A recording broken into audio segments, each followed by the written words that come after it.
சிவாய நம. சிவஜெயம் சேனலிலிருந்து ஜெயபிரியா பேசுகிறேன். இன்று காசியில் சாதுக்களுக்கு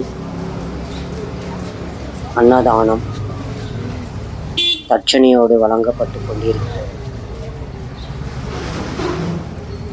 நம் சேனலை பார்த்து கொண்டிருக்கும் சிவபக்தர்கள் அனைவரும் தாங்களும் காசியில் உணவு தானம் பண்ண ஆசை உள்ளதென்றால் எங்கள் சேனலில் ஃபோன் நம்பர் ஆட் செய்துள்ளோம். அந்த நம்பருக்கு அழைக்கவும். ஹரஹர மகாதேவ். நம் சேனலை அனைவரும் லைக் பண்ணி சப்ஸ்கிரைப் பண்ணுங்கள்.